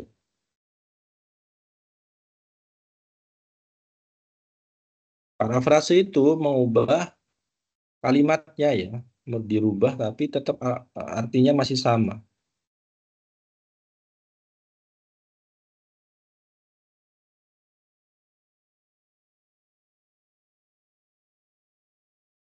Eskalasinya belum pas ya udah ya kayak gini. Ini udah bantu parafrase. Parafrase boleh. Kayak gitu ya. Ini kan kalimat aslinya tadi faktor yang mempengaruhi manajemen arsip dinamis pada PT ini apa tadi? Ini diganti menjadi beberapa faktor penghambat pengelolaan arsip kayak gitu ya. Itu sudah berubah. Atau buat lebih ringkas lagi, ini juga lebih berubah lagi. Tapi ketika melakukan parafrase, mengutip, jangan lupa sumbernya ditulis gitu. Jadi nanti bla bla bla, ini dalam kurung penulisnya siapa gitu. Misalkan Aulianto 2024 kayak gitu. Setelah ini baru daftar pustakanya yang ditulis. Nah, itu caranya, Mas dan Mbak. Ini kalau menggunakan AI ya, tadi ya. Saya hanya menyarankan nyari ide, kemudian kerangka tulisan untuk nyari ide kerangka itu apa sih biar kita nggak bingung ya poin-poinnya. Nah, itu boleh. Apa tadi? Parafrase Frase boleh ya, daripada mana bingung, coba daftar pustaka sesuai dengan kaidah penulisan itu boleh gitu. Paling itu aja. Jadi kalau di tugas 1 ini kan nanti menuliskan judul artikel. Mas dan Mbak harus nulis judul artikel. Kalau bingung tadi pakai AI boleh ya. Carikan, tuliskan, bantu judul artikel mengenai topiknya apa gitu. Itu boleh. Unggah file ya. Jadi nanti bentuknya file. Bentuknya itu file Word atau PDF. Kemudian ada judul, kemudian ada rumusan masalah, ada rangkuman minimal 5 jurnal atau 5 buku. Sama kerangka tulisan. Nah, contohnya kalau nggak salah ada kan ya. Di bahan tuh web 1 ada contoh jawaban ya. Walaupun saya nggak terlalu strict ya, mau jawabannya seperti apa, saya pasti terima-terima aja. Bentar.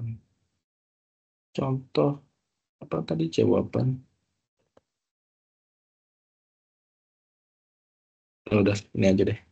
Nah, filenya nanti ini, Mas dan Mbak boleh pakai ini, boleh, buat sendiri boleh. Yang penting ada unsur tadi, judul artikelnya, ada rumusan masalahnya, ada rangkumannya, gitu ya.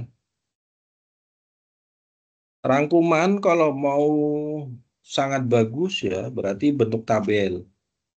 Bentuk tabel itu ada penulisnya siapa, judulnya apa, nanti hasilnya apa, metodenya apa, dan seterusnya lah. Itu modelnya model tabel perbandingan. Kalau nggak mau ribet, pakai abstraknya gitu ya, rangkumannya, atau hal yang dikutip pun boleh gitu ya. Saya nggak mengharuskan yang seperti apa. Kalau Mas dan Mbak sudah mulai nyusun, kemudian sudah mulai mengutip tulisan, itu mau jadikan sebagai tugas itu sangat boleh. Yang penting ada sumber apa namanya? Sumber referensinya ya. Rangkuman ini dari mana gitu. Nih, misalkan ada kayak gini lah. Syukur-syukur ada linknya, kalau bisa ada linknya nih di sini, ada link gitu ya. Kemudian yang dirangkum apa? Sebenarnya yang dirangkum adalah hal yang akan dikutip, sebenarnya begitu. Jadi pengerjaan tugas 1 nanti bisa dipakai untuk tugas 2, tugas 3, dan seterusnya. Tapi kalau masih bingung, ya yang penting Mas dan Mbak cari referensi, judulnya itu mirip dengan judul yang akan kita bahas gitu ya. 5 dari artikel, rangkumannya Mas dan Mbak boleh copy paste abstraknya. Atau Mas dan Mbak rangkum hasil dan pembahasannya, itu boleh ya. Stylenya terserah Mas dan Mbak. Yang penting tadi ya, sumbernya Mas dan Mbak tulis. Kalau bisa lengkapi apa tadi? Link gitu ya. Itu minimal kan tadi 5 ya. Minimal 5. Jadi ada yang dari jurnal 5, ada yang dari buku. Buku pun saya nggak membatasi, mau modul pun boleh ya. Modul UT kalau ada kaitannya silahkan pakai. Atau dari misalnya ini tulisan orang tadi ya. Ini tulisan orang, setelah dilihat ternyata di sini misal ada buku Basir Bartos nih. Coba ada nggak? Tapi Bartos. Ya, nggak ada ya. Nah, ini yang kurang bagus nih. Ini salah satu contoh nih kurang bagus. Nulis di daftar pustaka, nulis sumber referensinya, tapi di tulisannya nggak ada. Nah, itu juga kurang pas ya. Jadi apa yang tertulis di daftar pustaka harus ada di tulisan di atasnya, gitu ya. Ini paling mudah kan nyarinya ini, misal Basir Bartos ya, atau Bartos. Ini kan hanya satu, berarti nggak ada yang lain. Ini kan nggak ada yang lain ya, hanya satu. Nah ini berarti buat apa nulis referensi ini gitu ya. Berarti kan nggak valid ya. Atau di atas ada kutipannya tapi di bawah nggak ditulis gitu ya. Nah itu yang kurang pas. Ini saya hanya ini aja ya. Tadi ngacak ya, mohon maaf yang punya tulisan Bapak Ibu yang punya tulisan tadi. Ini apalagi tadi? Ini ya. Jadi tugasnya hanya seperti itu ya, Mas dan Mbak ya. Kerangka, sebentar, satu lagi tadi kerangka udah belum ya? Ini tadi ya buku. Kalau bisa Mas dan Mbak artikelnya lebih banyak ya nggak apa-apa ya. Bukunya hanya 3 pun nggak masalah. Sama kerangka tulisan tadi ya. Boleh hanya bentuk kerangka saja tanpa isi tulisannya atau boleh juga sudah bentuk tulisannya. Ini maksudnya hanya pointer-pointer kayak gini aja pun nggak masalah. Biar nggak terlalu kosong banget. Tadi ya pakai AI terus nanya tentang kerangka. Kalau cocok masukin aja dulu sebagai draft ya. Misalkan eh, tadi misalkan tulisan saya tentang langkah strategis fungsi kearsipan di bidang apa namanya kearsipan gitu ya, penyelenggaraan kearsipan. Pendahuluannya apa? Saya tanya AI ini. Kemudian poin-poinnya saya tulis aja dulu gitu. Nah, itu draftnya. Ketika Mas dan Mbak mulai nulis, draft ini boleh dipakai, boleh enggak gitu ya. Nanti disesuaikan dengan ketika ya saat nulisnya gitu. Kalau ini kan masih kosongan banget ya. Ini masih kosong banget.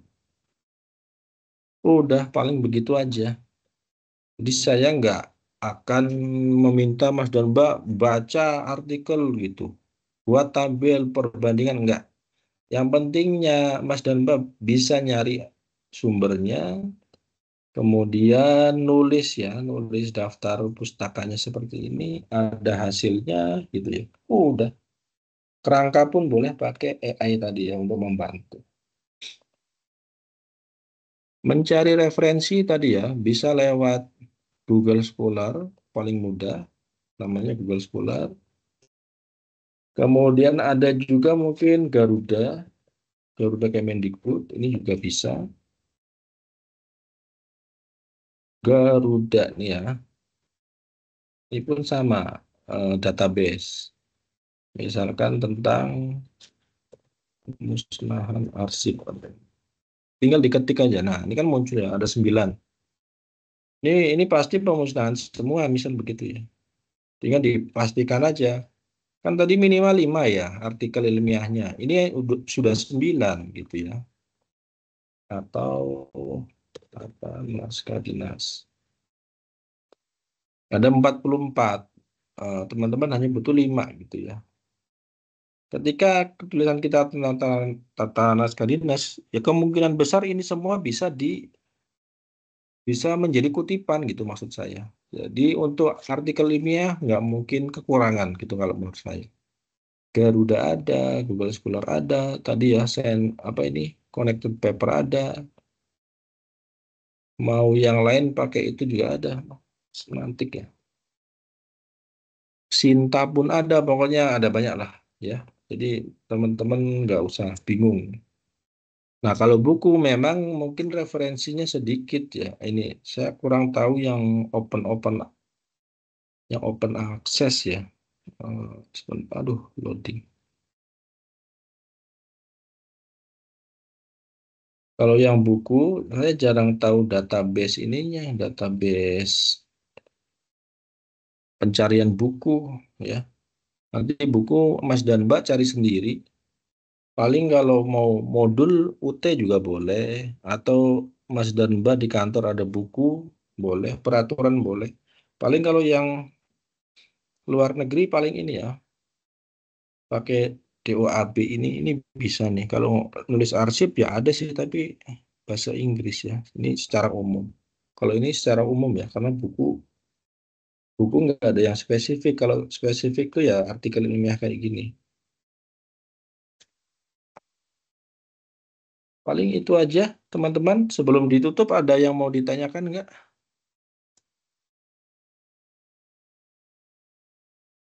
Mudah-mudahan ini ya, mudah-mudahan apa namanya, Mas dan Mbak tuh penasaran gitu, jadi sudah bisa mulai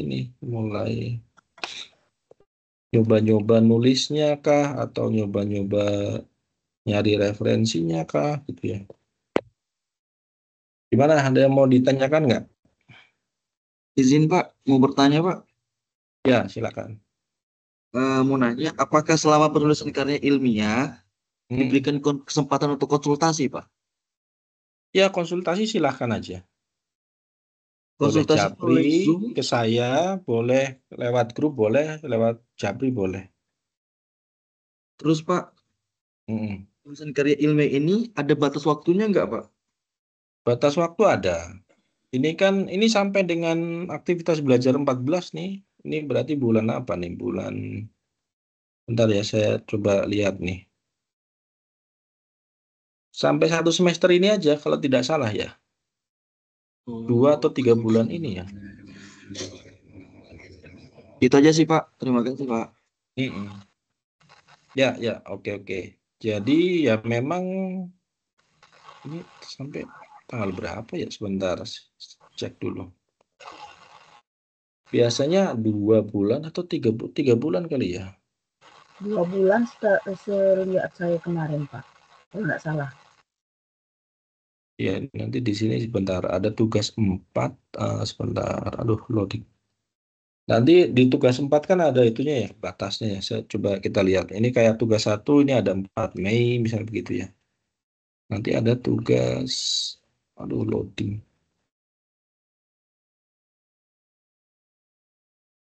Makanya memang dari sekarang kalau bisa sudah apa ya, menentukan judul, kemudian cari-cari informasi. Kalau di kantor sendiri, saya yakin informasinya mungkin sudah dapat gitu. Tinggal di ini aja validasi ke pimpinan gitu atau atasan kita lah. Misalkan kita apa namanya punya apa namanya tadi temuan-temuan ya, tinggal dikonsultasikan. Anggaplah itu wawancara dengan salah satu informan kita, atasan kita ya, atau rekan kerja kita untuk memvalidasi atau nyari data juga boleh ya. Kalau validasi dianggapnya sudah ada datanya ya. Kalau ini anggaplah belum ada datanya, mereka cerita padahal kita juga mungkin udah tahu gitu ya. Nah, mulai dari sekarang kalau bisa seperti itu tuh. Sama nulis mungkin metode bisa ditulis duluan karena metode itu bisa berdiri sendiri loh. Maksudnya kalau pendahuluan tadi Mas dan Mbak harus apa namanya tadi? Harus tahu dulu yang mau ditulis apa. Tapi kalau metode kita tinggal mau pakai metode kualitatif, cara pengumpulannya seperti apa, teknik penulisannya, teknik analisisnya seperti apa. Itu semua ada di referensi. Bisa kita tinggal baca artikel orang, sekian banyak artikel kita baca, kita bisa membuat metode penelitian tuh. Kalau apa pendahuluan mau nggak mau pelan-pelan, Mas dan Mbak harus urut biasanya ya. Apa runut pendahuluan tuh biasanya runut gitu. Pembahasan pun mau nggak mau harus ada datanya dulu. Simpulan juga nanti nggak bisa. Paling metode paling mudah untuk dibuat. Coba ini tugas 4. Ntar, aduh. Sambil nunggu yang lain kalau ada yang mau bertanya lagi. Pak, saya izin bertanya Pak. Iya. Waktu hari Selasa itu kan waktu pengenalan kan apa ya, judul karir saya itu kan rencananya mau kepegawaian. Tapi ternyata setelah saya cross check data, cari informasi, kebetulan kan saya di PTSP nih Pak. Data yang saya peroleh itu tuh lebih ke arsip perizinan. Jadi kalau misalnya saya rubah untuk judulnya itu nggak masalah kah Pak? Boleh aja kah Pak? Ya, boleh aja. Nggak Oh, masalah ya. oh ya baik. Sampai tugas 2 Bapak, Mas dan Mbak boleh ubah-ubah judul nggak masalah. Nanti tugas tiga itu sudah berupa draft tulisan masalahnya. Kalau draft tulisan kalau bisa ya sudah fix itu ya judulnya. Tugas 1 itu masih boleh berganti, tugas 2 masih boleh berganti ya. Tugas 3 kalau bisa sudah fix gitu ya. Masih ada waktu gitu ya Mas dan Mbak ya. Oke baik Pak. Terima kasih ya Pak. Ya, oke. Oh, itu kayaknya e-learningnya lagi lemot banget ya. Ini lama. Kalau malam iya Pak, lemot. Iya, malam dan hari Senin ya biasanya. Waduh, susah banget. Hari Senin dibuka.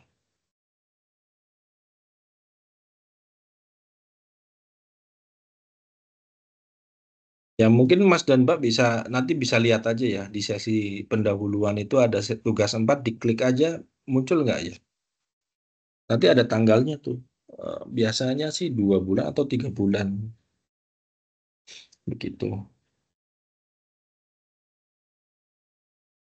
Untuk presensi Mas dan Mbak nggak perlu lakukan apa-apa ya. Nanti saya yang melakukan presensi berdasarkan sistem aja. Nanti otomatis muncul ya siapa-siapa yang join ke sini. Jadi yang hari ini baru pertama kali ya tetap saya presensikan, yang kemarin pernah join ya saya presensikan gitu ya. Tetap hitungannya 1 kali tuh web ininya, apa namanya, daftar hadirnya. Walaupun ikut 2 kali. Ya, nggak bisa di ini nih, nggak bisa diakses loading lama.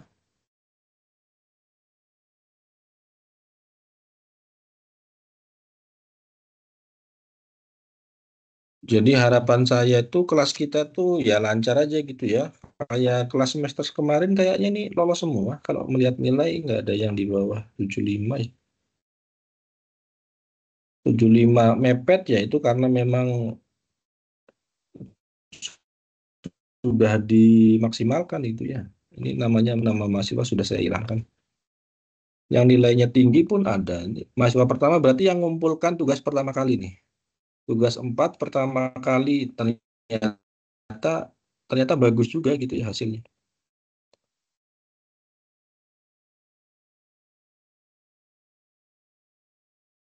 Jadi kelas yang ini lolos semua, tapi kelas yang sebelum-sebelumnya ada tuh biasanya 1 atau 2 mahasiswa yang nggak mengerjakan tugas atau ketinggian ininya apa similarity. Nanti itu ada ininya ya, ada tampilannya ya. Jadi ada AI score. Jadi AI itu misal minta bantuan AI ya.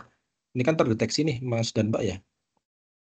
Tapi kalau tidak salah yang diperiksa oleh UT itu yang dijadikan syarat adalah similarity ya. Jadi selama similarity-nya tidak 30%, biasanya saya masih memaafkan ya penggunaan AI, tapi kalau bisa ya jangan terlalu tinggi gitu ya. Ini cukup tinggi nih 62 nih. Kalau bisa sekitar 30 juga itu lebih aman ya. Ini 0% berarti benar-benar sendirian nih ya, dibuat sendiri apa-apa sendiri. Tapi kalau ada angkanya berarti mungkin minta bantuan AI untuk entah parafrasenya, entah nulis kalimatnya gitu ya. Sementara ini masih yang similarity. Selama copy paste-nya nggak plek-ketiplek, Mas dan Mbak aman sih. Karena di parafrasenya bisa pakai teknologi kalau zaman sekarang ya. Kalau zaman dulu mau nggak mau ya manual, kita memang benar-benar ngolah kalimatnya itu. Oh ini nih, ini muncul ya. Tugas 4 paling terakhir tuh 23 Juni. Oh ini berarti udah, ini April, Mei, Juni, berarti tinggal 2 bulan lagi ya. Ya mau nggak mau Mas dan Mbak udah mulai ini ya. Nyicil-nyicil 10 halaman tuh ya tadi ya metode dulu kalau bisa. Itu metode insya Allah bisa lah. Kemudian apa lagi ya? Mulai cari informasi mungkin itu ya. Sama baca-baca, melihat lah. Kalau nggak baca, setidaknya melihat contoh-contoh tulisan orang lain gitu. Dan yakinkan pada diri kita sendiri tuh ternyata tulisan yang sederhana pun bisa masuk ke jurnal ilmiah dan terbit gitu ya. Nah, kita yakinkan bahwa kita juga bisa gitu maksudnya. Ini contoh aja tadi ngasal ya. Ini kan nggak sengaja buka tadi. Ini saya mohon maaf ke orang-orang penulisnya. Walaupun masih ada catatan seperti ini ternyata ya lolos aja gitu. Termasuk abstraknya ini mungkin berapa kata ini 400 kata misal padahal abstrak tuh biasanya hanya rangkuman maksimal 200 kata seperti itu. kemudian minimal 3 ini hanya 2, seperti itu ya. Ini contoh-contoh kelemahan aja, kelemahan dalam artikel tapi tetap lolos gitu. Biasanya penggunaan kata dalam tuh nggak di awal kalimat, misal kayak gitu ya. Jadi harus diparafrase ininya apa kalimatnya dalam menjalankan fungsi manajemen arsip. Di fungsi manajemen arsip langsung aja kan bisa gitu ya. Jadi nggak ada kata dalam di depan itu misalkan. Terus dalam satu paragraf minimal lebih dari 2 kalimat, ini hanya 1 kalimat. Nah ini kan contoh sederhana tapi nyatanya juga lolos begitu ya. Jadi teman-teman jangan pesimis gitu. Melihat contoh yang ada aja ini juga bisa gitu ya. Walaupun nanti kita koreksi gitu ya. Walaupun nanti pasti saya bantu koreksi gitu. Setidaknya lebih bagus lah dari yang contoh-contoh sederhana ini, misalnya begitu maksud saya. Oke, saya rasa cukup ya teman-teman ya. Kalau nggak ada lagi yang ditanyakan, terakhir deh satu pertanyaan lagi kalau ada. Kalau nggak ada saya cukupkan. Mungkin kalau tuh web berikutnya 1 kali aja kali ya. Entah hari apa nanti bisanya. Ini Mas dan Mbak kalau hari kerja biasa malam nggak bisa kah? Yang hari ini kan berarti untuk hari kerja biasa nggak bisa nih. Bisanya akhir pekan gitu ya. Atau akhir pekannya di pagi hari misalnya begitu, bisa nggak ya? Hari Sabtu. Kalau Minggu mungkin ada yang ibadah ya. Hari Sabtu gitu. Kalau Bisa sih pagi Pak saya. nggak bisa sih Pak. Kalau pagi bisa. Pagi malam, ini kan berarti hari Sabtu malam bisa nih, jelas ya. Maksudnya kalau pagi bisa, mungkin pagi aja. Kalau pagi lebih enak. Karena waktu kita ternyata selisih 1 jam ya. Saya ternyata dapat kelasnya teman-teman dari Indonesia Tengah nih kayaknya nih. Kalau untuk saya nggak bisa sih Pak kalau pagi, karena kalau pagi kerja dan weekend juga tetap kerja. Jadi liburnya nggak nentu Hmm. bisa weekend kayak gitu Pak. Hmm. Satu-satunya pilihan hari ini, Sabtu malam ini, berarti Mbak siapa nih? Nafira. Mbak siapa tadi? Mbak Hartini, Mbak Nafira, siapa tadi? Iya sama juga Iya, Pak. Baru bisa kita. kalau malam mungkin bisa saya usahain Pak, walaupun bukan weekend. Oh ya, oke. Sebenarnya saya itu ngejar di hari kerja biar gini, nggak terlalu mepet dengan batas kalau ada tugas itu sih. Karena kalau kita misal pelaksanaan webnya, ini kan akhir pekan nih, kita udah ketinggalan 5 hari gitu. Sedangkan mungkin tugas tinggal berapa hari lagi gitu. Saya khawatir itu aja. Tapi kalau teman-teman bisa menyesuaikan tugasnya bisa selesai sih nggak masalah ya. Jadi kalau di web di awal di hari kerja, misalkan Selasa, Rabu, itu maksud saya biar mengerjakan tugasnya itu bisa lebih panjang. Sebenarnya saya ngarahnya itu. Kalau memang kondisinya nggak memungkinkan ya mau nggak mau akhir pekan kayak gini. Tapi nanti kita coba ini ya diskusikan ya. Saya sih berharapnya di hari biasa dulu. Itu. Oke, mungkin terima kasih ya semuanya ya, teman-teman ya. Tetap semangat, kemudian mulai dulu ya. Mulai nulis, penasaran gitu ya. Pakai AI boleh tadi, tanya-tanya, cari database, kayak gitu. Kalau masih belum paham sama sekali mau nanya itu silakan. Kemarin juga kan teman-teman ada yang nanya Japri, judulnya ini, kemudian diganti dengan ini. Kemudian pasti saya kalau ada waktu luang ya, kalau udah luang waktu pasti saya balas gitu. Mungkin itu saja. Terima kasih teman-teman yang sudah hadir. Selamat berakhir pekan ya. Selamat malam. Assalamualaikum warahmatullahi wabarakatuh. Waalaikumsalam. Selamat malam. Terima kasih semuanya. Ya, terima kasih kembali Pak.